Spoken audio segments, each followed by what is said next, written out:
Wow, everybody, sure is scary in this haunted house. Just, oh my goodness, I heard some ghost cackling.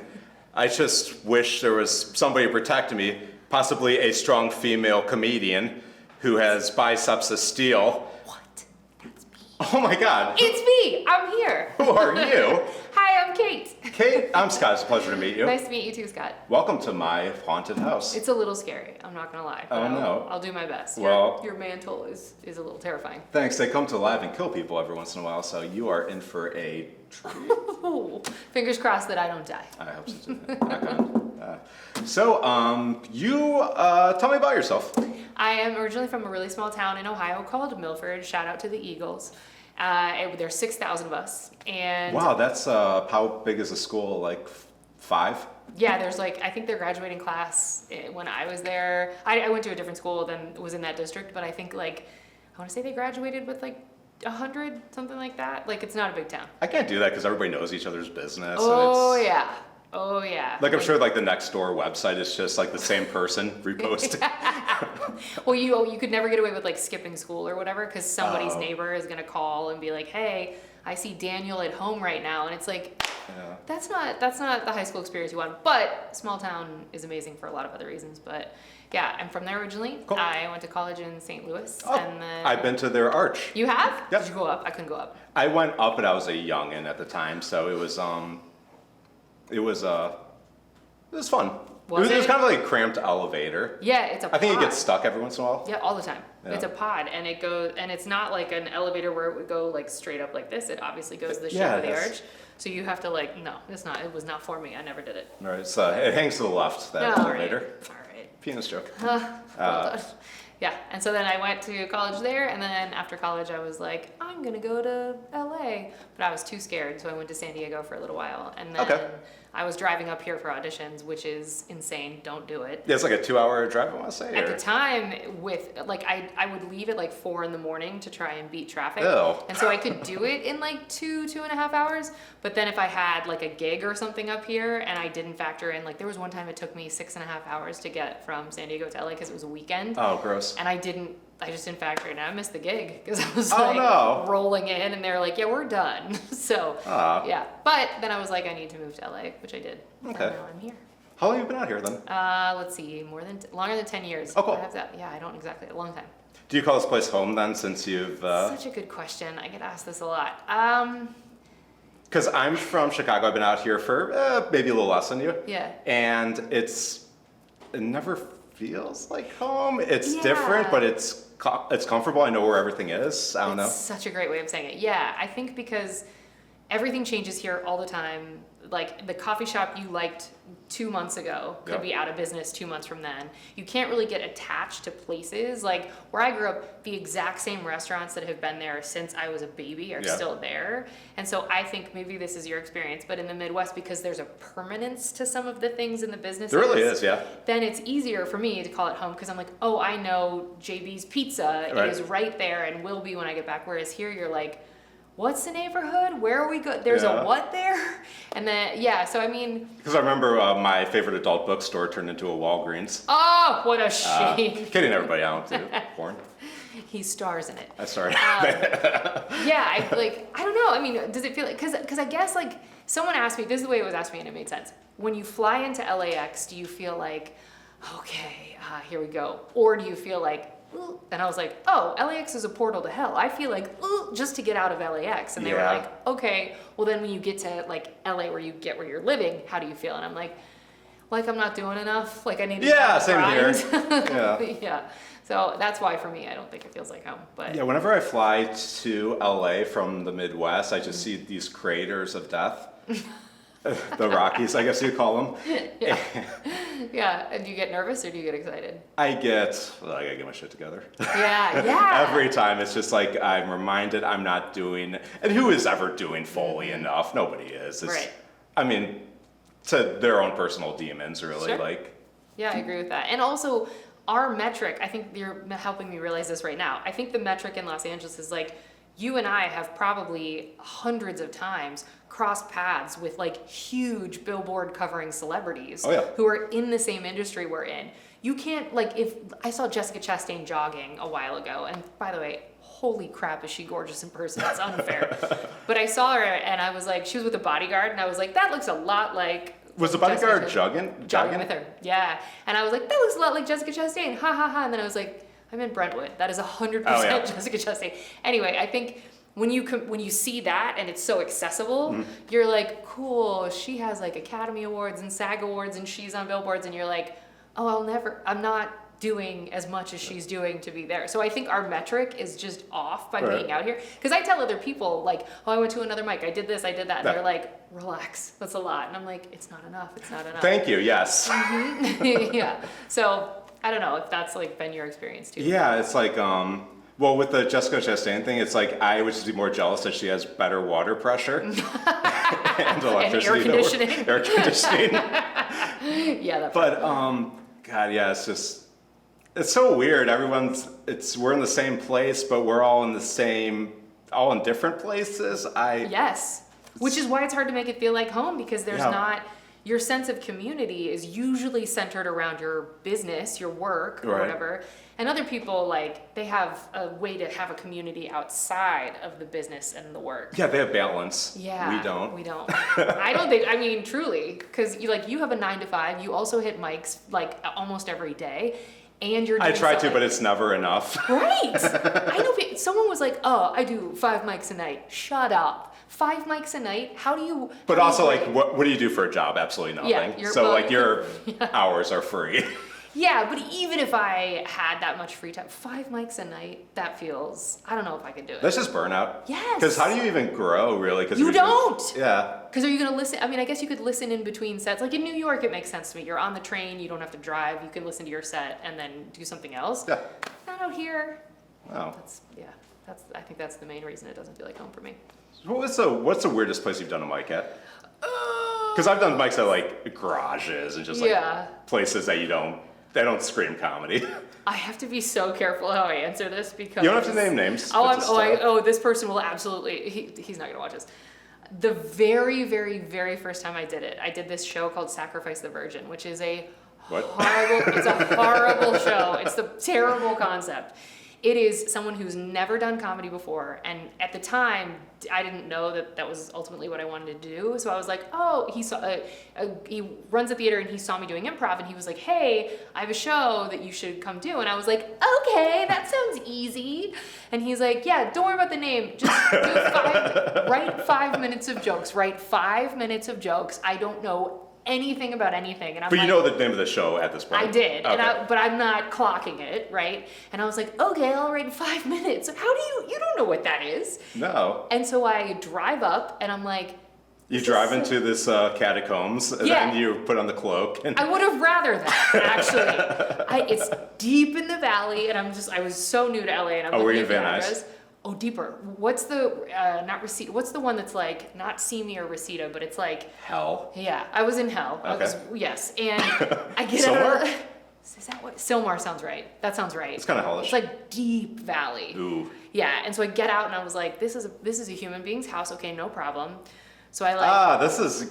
It's awful. So I go up the stairs and I like hear people talking. So did you text your friends saying, hey, I'm going to be... Should have. I might die here. Scott, that's the smart thing that I should have done as a female. I was like, oh, this is a show. Like I assumed I was at a show, so I just didn't. Yeah. And so I get out, I go up the stairs, I hear voices and I'm like, okay, I'm about to be in someone's apartment. Okay, that's fine. You're actually, it's this house. I'm like 2 doors, I walk in and it's like, the guy that invited me, he's like, oh, hey, and I was like, oh no, because this smell comes wafting out, like of someone who has too many animals and not enough cleanup. And I was like, oh no. And then I see, they have like box lights, he has 2 pointed at the door, and you're meant to be performing like right there. Did you hear the door lock? He had 3 or 4 of us comics come in who had never done it before, and that was the case. And there was an audience, and it was so. When I tell you, it was Scott. This man looked me in my eyes and said, "I cleaned for everybody to be here. I don't want to come for people and their mental illness, but I'm telling you, if this was clean, if this was his version of a clean apartment." Yeah. We have different definitions of what is acceptable to host. Especially if it smells like wet dog when you walk in. and you can't use the restroom because if you walk into the bathroom, you're like, I'm afraid if I go to use the restroom, I'm gonna catch something. Like, I'm just gonna stay. Yeah. So I had to hold my pee for 3.5. It was a 3.5 hour show too. 3.5. That's too long. You had only 5 comics, or there's that were new. Oh no, they had actual seasoned good comics too. That was the problem, and so I had 10 premises. Yeah. No jokes. Nothing was funny. And then I did this. I kept my face in my notebook, and then where I thought the punchline was, I would look out, and I was like, "Hey, no one." Yes, I was like done, and no reaction, and I was like, this is awful, this is awful, this is awful. But you have to keep going. I finally looked at the guy that was hosting and I was like, can I be done? And he goes, no, you have to do the full 5 minutes. So I just sat there and was like, how's everyone doing? Crowd work, that's good. It was awful. It was awful, Scott. It was awful. And I didn't touch another mic doing stand-up for, let's see, that would have been in 2000. Was there even a mic at this mic? No, it was a stand. I'm not even joking. He had something like a pole, no mic. Like a pike for his it was, yes, for the scarecrow bodies that he was making out of us. I think it took me longer than that. Oh no, that's 8 years. It took me 8 years after that because I was so. That's trauma. That's PTSD. Awful. It was awful, Scott. So you didn't even know when you asked that question, but yeah, that was my first. And like, God bless that human, but. That's a terrible idea for a show. Don't do that to people because we don't know. You know, you think like I can do stand-up. I've done improv. Like we met doing improv. That's our background. That's how we met. And I love improv. I love stand-up. But it's you got to go to real. You just have to go to places where they allow customers. 100%. Where's the worst place you've done it? You said a garage. Yeah, it was just like a friend's garage, but they do shows there, so nothing like too crazy. You ever felt scared? Oh, when I first started, absolutely. I don't mean to perform. I mean like in a location. Were you in a location? I never did any like seedy places. Oh, you didn't? Oh. But I'm also I always stick with the same places just because you're comfortable in your comfort zone. Yeah, you don't want to get murdered. Yeah. Yeah, that makes total sense to me. Was there ever a place you went to perform where you were like, I'm actually not even going to perform, I'm going to leave? Because it was either too intimidating or it was too whatever, like that you just didn't get up. Yes, but here's why. Because I got a phone call before I went up saying, we're ending your contract at this job. So that's not related to that, but I'm just like, that's brutal, though. I'm like, I can't be funny. Yeah, you might as well tell me my pet died. Yeah. And I'm like, okay. But to where I got like the jitters, when I was in college, it was in Southern Illinois. I was at a coffee shop there doing an open mic, and I didn't know a damn thing about structure or anything like that. So I just kind of like, I'm going to take my name off the list. Smart, yeah. But I stayed. I don't like run out or anything like that. Yeah, I've had a couple where before I was like actually doing it, where I would go in and I'd be like, all right, I'm gonna do it. Yeah, and you're all excited, and then you get there, and it's just like, oh. One of them was in London, and my friend was like, oh, no shit. He was like, get up there. And then the guy I was dating at the time was sitting next to me, and he was like, so I had 2 human beings that were like, go. And I was like, no, because I knew I didn't have a solid 5. Like, I knew I couldn't go into the bag of like, well, I've done this 100 times. That's the scariest thing. I will say, I don't know if you've experienced this, but as soon as people find out that you do comedy, it's like, oh, get up and tell jokes, or oh, do you want to do like on a night where you're like, we're just out having pizza and beers, and like you're not in performance mode. That's like the first question people ask you that you don't know. Hey, tell me a joke. It's like, I don't know what's funny to you, and I can't think of anything funny right now because I'm side hooked. yeah, and I feel like we should have like a I don't support know group? Yeah, well, also that. It's called AA. A lot of people are, like a grab bag of like knock jokes that when someone does that and be like, cool, knock, and then just make them anyway. Yeah, absolutely. Yeah, that's what we should do. It's preparation. Which do you prefer, improv or comedy? I love them both. I think improv is better for your self-worth and it's more a positive environment. Why, Scott? Why do you say that? Comedians are alone, just drunk, Comedians just sad. Yeah. I mean, most of the time, once you get a community, they're great, but until you get that community, you just see, disheveled lives. Yeah, but a lot of mental improv is like Disneyland. It's just like, hey, come on, buddies, let's. Yeah, we're all doing great. We're all doing great. Yeah. Here's a wall. Not anymore. We're friends. Yeah, I felt that way. I found that you started performing in Chicago and then came out here? Improv I did in Chicago. Then I did like a little bit of stand-up in Chicago, but I didn't really know what I was doing until I came out here and like took a class and like found Oh, was did you around. do? You did do a class. Yeah, I did a class at Flappers. I keep getting told to do that one. Did you enjoyed it? I enjoyed it, but also I just didn't know where to start because I was just at a brick wall. So I'm like, I need somebody to kind of just tell me what to do. Because I watched, the specials with like, Chris Rock, David Tell, and whomever else, but I just don't know what works. Like I went to a bunch of open mics before, and I'm like, is this even working? I don't know. I'm Okay, not. yeah, how do you, honest to God, I don't know how to tell, because everyone keeps saying like, oh, well, you work it out at a mic. But it's like, if you're surrounded by a bunch of other comics who are just waiting for their turn to go up. On their and phones they're doing or it whatever. on their phones, not paying attention, in and out of the room, which is like their right to do or whatever, but it's a lot of this. I still find it rude. I do too. I actually do too. My friend's like, oh, just wait till you're like 5 years in, you're gonna go in, perform, and leave. And I was like, No, because I'm not a dick. yeah, I don't think that's gonna be my style. But like, it's impossible to gauge, because I listened to an interview with Brett Kreischer where he was saying he's had this joke for like 20 years that he's like, I want this to work so badly. And he said that it didn't work for a long time and it's working now, and he brought it back. And it's like, I think he's a victim of success though, because it's Okay. anything you say when you're a certain level of famous as a comic, everyone's gonna be like, that's a Oh yeah, like, they just hear your voice and they 100%, get yeah. because they recognize you. So it's, and he, Ryan Sickler has said, it's hard to know if a joke is actually working based off of like a regular audience. So they will do more obscure kind of mics and see. That's smart. It is smart, but I'm like, yeah, but how do you, like, do you have a gauge, or are you like, okay, I know that joke worked, even if you're at an open mic? Or I gotta do it at 5 different mics, and as long as I get some type of verbal approval, and then I know it's something to work with at least. That's incredible. So your marker is 5 mics, and then if it didn't work at the 5th mic, you're I mean, 5 is, I don't really count up to 5, but it's kind of like at least 3. okay. And then once you hit that, you're like, if I got a laugh at some point, that stays in. Yeah, but also if like the setup is way too long, and then it's just like everyone's just kind of on their phones at that point, then I'm like, all right, the setup's got to go. But this punchline works. I'm going to take this joke Interesting. and put it in another joke, and then just kind of shotgun it. It's a science. I agree with that. Yeah, there's a handful of like darlings that I don't want to get rid of that have never worked, not once, and I'm like, but I Same. really like this joke, and people are like, we don't. And I'm like, Yeah. it's gonna work sometime, and I have trouble giving those up. I feel like, because they're little gems. Yeah, To protect. and you want to keep them, but nobody else likes them, and it's like, oh, I got to let you go away, baby turtle. Gotta write something else. Yeah. So Kate, you're a very interesting, very fascinating Thanks, Scott. person. I would like to get into your head a little bit and kind of get into your psychology. Oh, I'm scared. Okay. You should be, because We're in a haunted house. we're in a haunted house. So I'm going to ask you 2 different scenarios, and you tell me the one that resonates with you. Which one do you prefer? Okay. All right. Feels So, would you prefer Michael Jackson or Whitney Houston? I would say Whitney Houston. Okay. Would you prefer tacos or murder? Ooh, that's hard. Probably tacos though. Okay. Would you prefer a cotton outfit or a polyester outfit? Cotton all day. Cotton all day. Okay. I have another question. So, who is your biggest Hollywood crush Of all time, of all time? it has to be a celebrity. Anybody.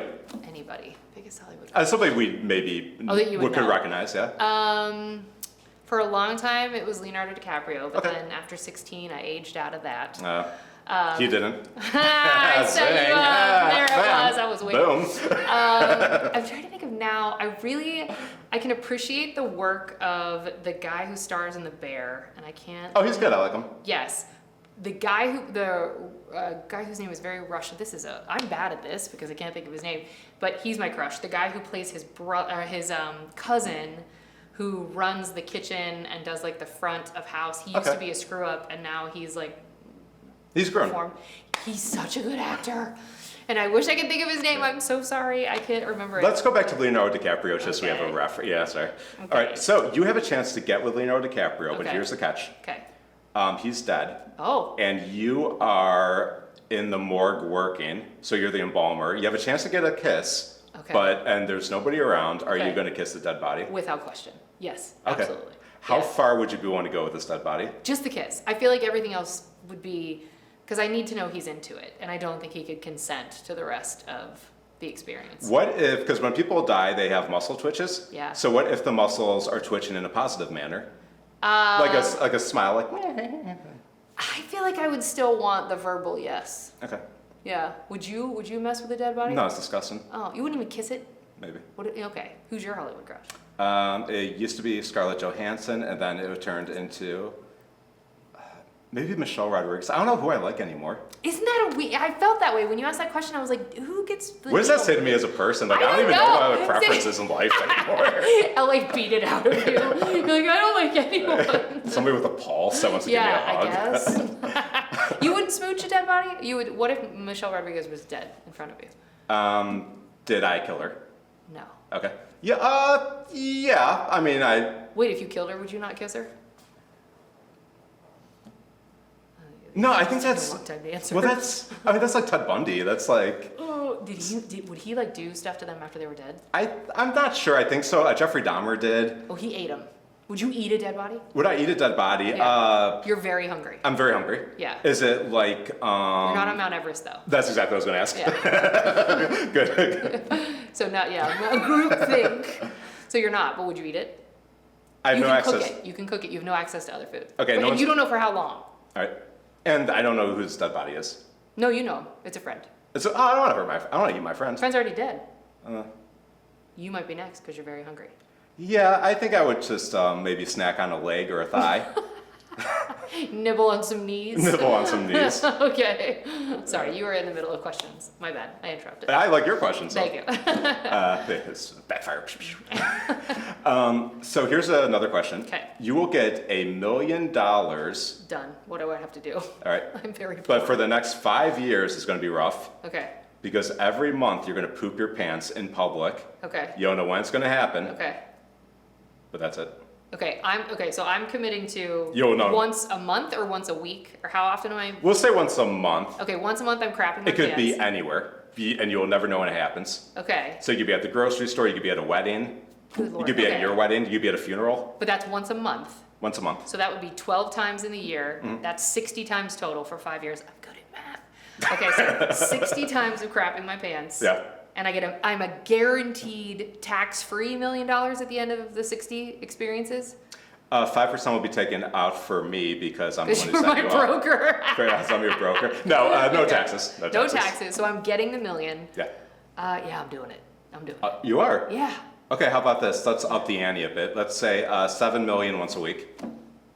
Yeah. Oh. Well, no, wait. You're only giving me $2 million more, and you doubled now I have to crap my pants 120 times. Yeah, but the first offer didn't exist in this scenario. Oh. So this is fresh. This is So I don't have the option for the $5 million. no, It's the 7 $5 or million's 0. gone. Because you gave in too easy. No, I'm gonna. Okay, fine. But I have to crap my pants twice a month, and I don't know when. Once a week. Once a week. Sorry, 4 times a month. Ugh. Yeah. Yeah. So, okay, exactly. Wait, Ugh. so 4 times a month. Mm-hmm. So that's 48 times in the year. Yeah. And that's a lot more It's over 5 years. Okay. But if you have the money in front of you, something to think about. Now, could I have a T-shirt made that's like, if I crap my pants, it's for $7 million? Like, could I get clear with everyone? That would be the weirdest T-shirt ever. But so's crapping your pants in the middle of like, could you imagine being at a mic and being like, oh, okay, I gotta go. Like, I don't know. I feel like if I could, well, first of all, I'd wear diapers everywhere. So I would, the risk would be mitigated slightly. That'll give you. Yeah, okay, thank you. Well, then if I can wear for $7 million, tax-free at the end of 5 years, yeah. Would you do it? Well, now that I can wear a diaper, I think I would. Yeah, loopholes. Loopholes. That's what being a woman in Hollywood is about. All right. Okay, I got more questions for you. Let's Okay, go. so you have an hour left to live. Oh, What do you do? let me think. And you're crapping your pants every. No, I'm kidding. Feels like it being old. Gosh, I would say that I would call everyone, but then they'd get pre-sad. So if I weren't with anyone, I would. Oh gosh, just an hour. Just an hour. And you're here like in LA, so it's like Okay. you would have to just. Well, I'd immediately. You have to do it with your resources. Well, I'd buy drugs because I've never done drugs, so I Okay. would buy drugs and be like, let's just see what can happen. I'm gonna do them all. I would buy coffee immediately, good coffee. So the $8 coffee down the street. $8 coffee down the street. Welcome to LA, everybody. I would also, I can't have gluten, and I miss. Do you remember when Pizza Hut? I don't know if they still do this. Would put cheese in the. And the crust. Yes. Yeah, they did all sorts of wacky shit. Yeah. They probably still do. I'd order 2 of those and eat them till I was sick, whilst I was doing all the drugs, and then. So you're just gonna eat flour and drugs? Yes, flour and drugs. And then I would obviously hire somebody to give me a massage while all this is going on, because I'm going to be freaking out. Oh, nice. Between okay. the drugs and overeating. Yeah. That's Wow, I feel that is a weird situation for that masseuse. I would have to Let me explain. explain. I'm dying. I'm dying in 59. You have to stop asking me questions. It's 59 minutes. You have to start massaging me. Yeah, they'd be like, okay, or they would leave. That's a good. Yeah. What would you do with your final hour? Oh, God, I'm always the one that asks the question. I never. It's a hard question. God, Because my brain immediately went to the logistics of, okay, if I only have 60 minutes, I can't be driving a bunch of places, so I'd have to do it close to wherever you know what I mean? Yeah. Because like, imagine being on the 405 for your last hour. Oh, God, no. I'd end it. I would just. I want to end my life on the 405 Yeah, in right general. What would you do? I would call my family, say goodbye, then I would go to some nice, quiet place, probably like Griffith Park or something, and just sit on a bench and watch the sky. You wouldn't like do all the things you've been saying no to your whole life just to see? You wouldn't. Nah, like, I feel you like want peace. I'd want peace. It's just, it's too You're too little time for experimenting. I just have to have like a clear set of mind. However, then you just go crazy thinking about things. So. I want chaos. I feel like make me think I'm on the moon before I die anyway. Anyway, keep going. Sorry. So that was good. Thank you for asking me that. There's a boat. Okay. Somebody is putting a hole in the boat. Well, I'm gonna kill that person. Okay. You're not going on the boat. Oh, okay. And just random people are going on the boat. Okay. It's not really your business. You got a lot of stuff to do that day. Are you just gonna keep walking? Or are you gonna say something? In this scenario, I see this person putting a hole in the boat. Yeah, and you know they're doing something malicious. Like no one's like fixing something. Oh, I'm the nosiest person on the planet. I'm absolutely waving a flag. I'm screaming. I'm gonna be chaos. Yeah, we're gonna find that person. I'll go get him myself. Yeah. Oh yeah. I will. I'm a tattletale. Okay. Because I'm a rules person. Yeah. And when I see you breaking rules and you're gonna hurt people. Yeah. Especially if there's like old people or kids on the boat. True. No. Then I'm yeah. Now if he had a gun, and because obviously it's a dude doing this. If this dude were it could be a woman. No, it's a guy. Cutting holes in the boat and has a gun, and if he were like, I'm gonna shoot you if you say anything. That's a twist. Okay. Then I would be like, I would just scream, please don't shoot me, Yeah. because he's an idiot, right? Because like, well, I'm still drawing attention to the experience. Right, so people I'm, would go proxy on to- telling on him. Would you? I would, yeah. Yeah, right? Wouldn't you feel like a pile of trash for the rest of your life if you said nothing? Kind of. I would too. But I'm gonna up the ante a bit. Let's say it's only people you hate on this boat. You let it go because you know it's going to go to the ocean. You know they're going to drown. They are for sure gonna die. They're for sure going to die. But it's the people you hate, and you see the hole happening. You just keep walking. Is Elon Musk on the ship? It's the people you hate. Okay, we're being very vague. 5 people you hate. 5 people I hate, and then the rest of people I don't know, or there's only just It's just the 5 people. Just these 5 jerks. There's nobody innocent in your life on this boat. Have they done actual harm to my family or kids in my family or me? It's the people you hate, so it'd be like the top 5 in your life currently. Okay. Who you despise. Who have done the worst things To you. Just to me, not to my family. Yeah, as of now. But also, like, if it's the family, that also resonates with you too. So I would call that hatred towards them. Because I was gonna say, if it were just things, if they had just done this stuff to me, I would let them live because I couldn't deal with the guilt of like ending someone's life or being a part of that. However, if they hurt my the kids in my family and they did stuff like I'd shoot them myself. So I would let that boat sink if they hurt my kids.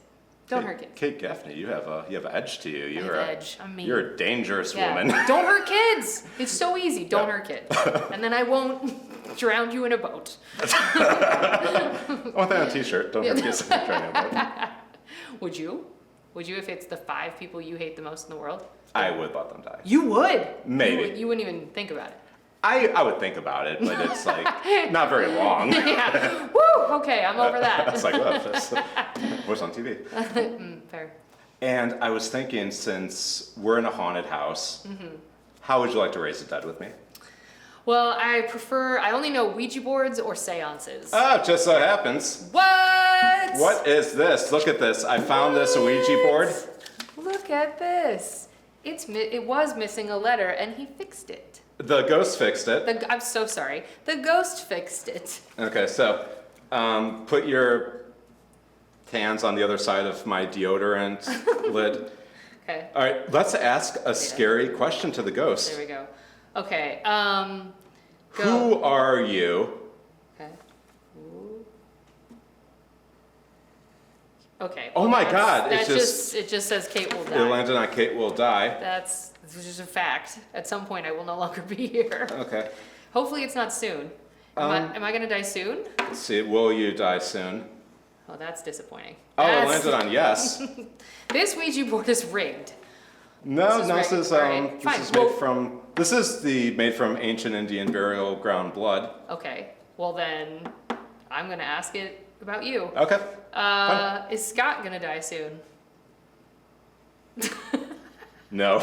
Well, that was close. It's weird. I felt it pulling, and when I felt like it was maybe headed towards yes. Wow, we really dodged a bullet.